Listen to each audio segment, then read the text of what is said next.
Caroline Leclerc, ou plutôt Caroline, sur ta marque de commerce. Si j'avais à te demander de me présenter Rose Bonbon, c'est quoi? Bien, c'est une boutique de filles. D'abord, ça existe depuis 20 ans. C'est une boutique de décoration, commerce au détail, mais c'est vraiment une caverne, dans le fond, Rose Bonbon, de tous mes coups de cœur.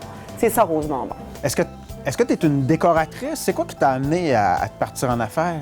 Moi, je vais dire que je suis une entrepreneur. Okay. Je suis née avec ce gène-là. Ma famille, ça vient tout d'une famille d'entrepreneurs. Je viens d'une famille d'entrepreneurs. Et non, j'étais pas en décoration, mais j'avais quand même, je pense que je suis une acheteuse. Je suis une dénicheuse de trouvailles. C'est vraiment ça, puis ça m'a amenée dans la décoration. Parce que moi, dans le fond, là, j'ai étudié en ATM. J'ai fait Arts et technologies des médias. Je voulais travailler en communication, je voulais travailler en relation avec les gens. Et Rose Bonbon, ça me permet vraiment de travailler dans toutes ces sphères-là. Mais est-ce que des fois, tu te dis pas, mon Dieu, j'aurais donc dû devenir journaliste ou être animatrice, quelque chose comme ça? Bien, je pense que ATM m'a permis de prendre les outils pour pouvoir communiquer, parce que je travaille en communication, pour communiquer ma passion. Mais le fait d'être en contact avec le public, est-ce que ça, c'est quelque chose qui t'alimente beaucoup d'énergie, qui te donne de l'énergie? Bien, pour moi, d'être en relation avec les gens, d'abord, c'est pas juste de me donner de l'énergie, c'est que ça m'aide à être meilleure. Pour moi, c'est extrêmement important de prendre le pouls de ma clientèle, de savoir à qui je m'adresse. C'est un monde qui est constamment en évolution, puis tu dois savoir à qui tu t'adresses. C'est extrêmement important. Tu dis que tu es entrepreneur. Là, tu es dans le commerce de détail. Est-ce que tu pourrais être dans un autre secteur d'activité? J'ai de la difficulté à m'imaginer autre que dans le commerce au détail parce que ça me passionne. D'abord, c'est un domaine qui est constamment en évolution, qui est toujours en changement. Puis, j'aurais de la difficulté à moi, mais je pense qu'un entrepreneur, à la base, c'est un porteur d'idées. Que ça soit au commerce au détail que dans une autre sphère d'activité. Quand tu es entrepreneur, je pense que tu l'es à plusieurs niveaux.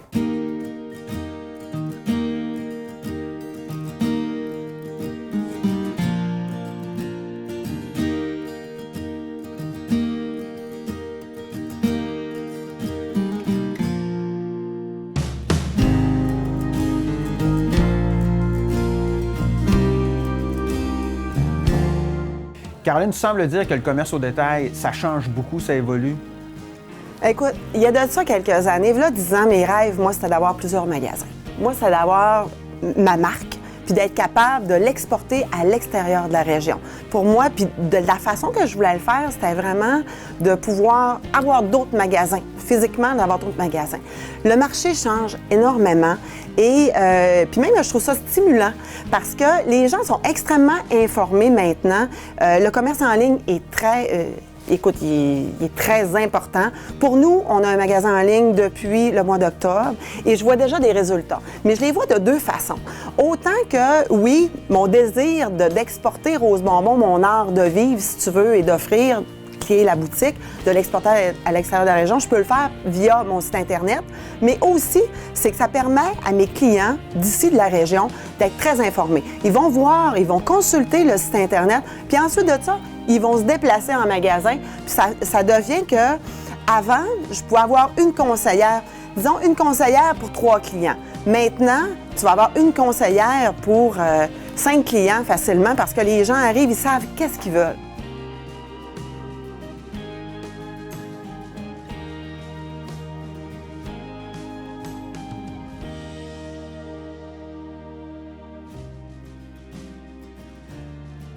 Ça veut dire qu'on pourrait penser que le commerce en ligne, ça tue le commerce de détail, alors que toi, tu as quasiment fait du judo avec ça. Tu t'en sers, ça devient un élément propulseur de ton commerce. Bien, pour moi, tu vois, je le vois pas de cette façon-là. Je le vois pas qu'il va tuer le commerce parce que l'expérience client est extrêmement encore importante. Ouais. On est dans un air que les gens, pour moi, chez nous, ici, chez Rose Bonbon, là, pour moi, il faut que ça sente bon. Je stimule vraiment les 5 sens.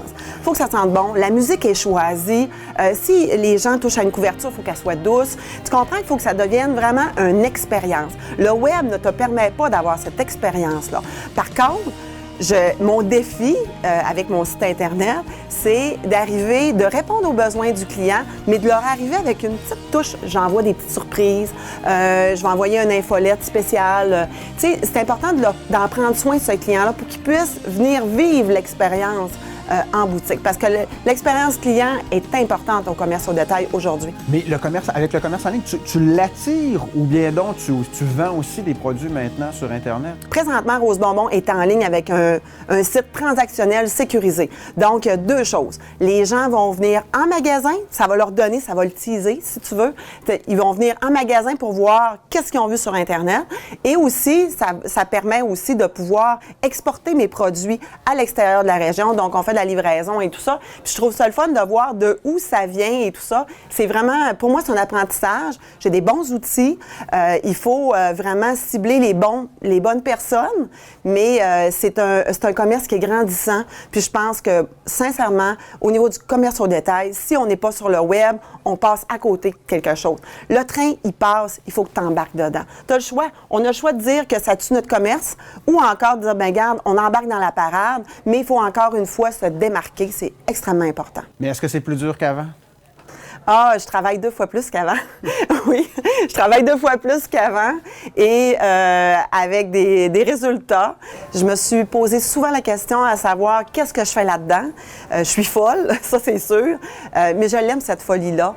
Et de me remettre en question de mon travail, non, ça jamais. Un entrepreneur, moi, je vais dire que c'est pas du 8 à 4, c'est du 24 heures sur 24 parce que des idées, c'est quand on se lève le matin. Moi, je vais dire que les meilleures idées que j'ai eues dans ma voiture quand je suis toute seule. Je vais conduire, ça c'est un cadeau que je me fais, mais j'ai pas l'impression de travailler. C'est que les journées, c'est rempli de surprises, là. On sait à quelle heure qu'on commence, mais on sait pas à quelle heure qu'on va finir. Puis mes horaires de travail, j'ai essayé de travailler sur l'équilibre parce que je suis mère de 4 enfants. Et c'est extrêmement difficile parce que l'équilibre, dans le fond, quand tu es entrepreneur, c'est à l'année. Tu peux pas le calculer sur une semaine, dire qu'à tous les soirs à 5 heures, tu vas être là pour le souper. Il y a des fins de semaine que je travaille, mais il y a des périodes aussi que je vais être une mère plus accomplie et à la maison plus tôt aussi, là. C'est sûr et certain que c'est pas rose à tous les jours, là. C'est certain. Mais c'est de me ramener puis de voir pourquoi je suis ici. Puis des moments de découragement, c'est pas de découragement comme on cherche des solutions. Fait que j'ai une petite méthode qui fonctionne bien, les tiroirs, un tiroir à la fois, mettre mes énergies aux bons endroits, puis surtout de s'entourer de personnes qui vont pouvoir t'amener ailleurs. Chaque personne, Rose Bonbon, c'est une couleur, c'est ma couleur préférée, mais je dois te dire une chose, c'est que chaque personne qui travaille avec moi amène sa couleur. Et c'est ça qui fait notre force, qu'on va chercher un marché un peu plus élargi, là.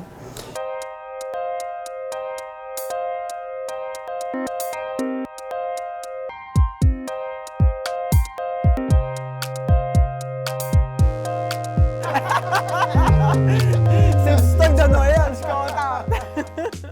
Est-ce que tu te verrais dans une entreprise que c'est pas toi qui mène? Oui, puisque j'ai un bon exemple, c'est que je travaille comme consultante depuis 10 ans pour des compagnies de Montréal.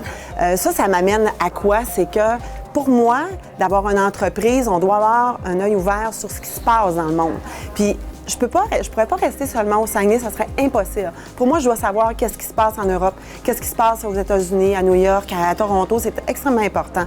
Et depuis 10 ans, un concours de circonstances, j'ai eu une rencontre avec quelqu'un qui m'a fait faire le tour du monde. Donc, pour moi, c'est l'Allemagne, c'est la Chine, c'est des endroits où je vais aller m'inspirer, que je vais aller voir qu'est-ce qui se passe. Et je suis matelot dans ce cas-là. Est-ce qu'on devient entrepreneur pour l'argent? Eh non, pas du tout. Pas du tout. On ne devient pas entrepreneur pour être... Si tu veux, si vous voulez vous partir en entreprise et pour être riche, vous n'êtes pas dans la bonne... Pas dans la bonne... non, c'est clair. C'est sûr. Tu gagnes 5 millions de dollars. Qu'est-ce que tu fais? Qu'est-ce que je fais? La liste est longue. Est-ce que tu fermes la boutique? Non, pas du tout. Pas du tout. Peut-être que je changerais. Il y a des choses que je pourrais améliorer. D'abord, je pense que j'ai encore le désir, si je gagne 5 millions demain matin, j'ai encore le désir de faire grandir mon entreprise. Peut-être que je ne travaillerai pas le samedi et le dimanche, ça se peut. Mais c'est certain que j'utiliserai peut-être les technologies pour pouvoir avancer encore plus vite. Gérer du personnel. Est-ce que, puis là, en plus, tu es en affaires depuis longtemps, est-ce que ça change? Absolument. Je dois m'adapter au niveau de... Moi, j'ai une boutique de filles. J'ai des filles qui travaillent pour moi. C'est des femmes qui ont des enfants, qui ont des contraintes de garderie, les enfants qui sont malades. Il faut s'adapter. Mais pour nous, on se voit plus souvent qu'on va voir notre famille. On se voit quand même sur toute la semaine. Et on a beaucoup de solidarité. Puis je suis la première à dire, s'il y a quelqu'un qui est malade ou qui ne peut pas se déplacer, la première à remplacer. J'ai eu des conseillères qui, à un moment donné, son enfant fait un spectacle de ballet le matin, regarde, je vais être la première, ça c'est important. Il y a des choses qui sont extrêmement importantes, qui nous ramènent aussi. Notre famille, ça nous ramène. C'est beau d'être passionné de notre travail, d'être entrepreneur, mais quand tu reviens à la maison, moi, ça m'est arrivé plus d'une fois que mes enfants m'ont ramené en me disant « Hey maman, je suis capitaine de mon équipe. » Hey, là, dans ce temps-là, tu oublies tout, puis tu te dis, hey, c'est ça la vie, là. Fait que d'être entrepreneur, oui, c'est 24 heures sur 24, mais en même temps, la famille et tout ça, il faut garder quand même un certain équilibre dans tout ça, là.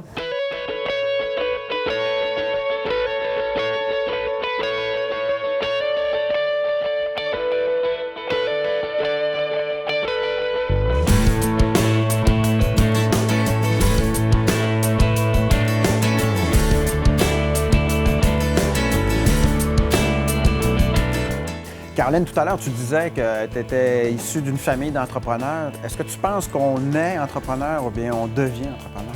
Moi, je pense que les deux peuvent être vrais, mais dans mon cas, moi, j'ai la fibre. Il faut qu'à la base, qu'on ait un peu de fibre entrepreneuriale. À partir de ça, l'entrepreneur doit s'allier de personnes pour aller chercher tes forces. Tu sais, tes forces, là, pour maximiser tes forces, tu dois, à un moment donné, améliorer tes faiblesses. Il faut que tu sois... Je parlais de capitaine de bateau, je parlais aussi... Il faut être capable de porter ses idées, puis aussi d'amener une équipe avec toi. Ces qualités-là, là, ça ne s'apprend pas. Tu dois les avoir. Est-ce que dans la région du Saguenay-Lac-Saint-Jean, on est entrepreneur? C'est comme une réputation qui nous précède. On passe pour les gens du Saguenay, c'est des gens qui sont travaillants, c'est des gens qui sachent... Sans dire... C'est des travaillants, c'est des débrouillards, c'est des gens qui sont fiers. Cette réputation-là nous précède et elle me sert, je m'en sers très souvent. Est-ce que Caroline Leclerc s'imagine un jour à la retraite et puis qu'elle n'ait plus à s'occuper de rien? Ah non. Ah non, puis j'aime trop ça. C'est impossible pour moi. Par contre, d'avoir un petit peu plus de temps, quand tu goûtes à la vie aussi, parce que je fais du sport, je fais beaucoup de choses, et j'apprécie ces moments-là, mais pour moi, pour me gronder, j'ai besoin de cette folie-là qui est le monde des affaires. Pour moi, là, ça va toujours me nourrir, puis peut-être que ça va être différemment. Caroline Darroze-Bonbon, merci beaucoup, ça fait un plaisir. C'est un plaisir à moi, merci.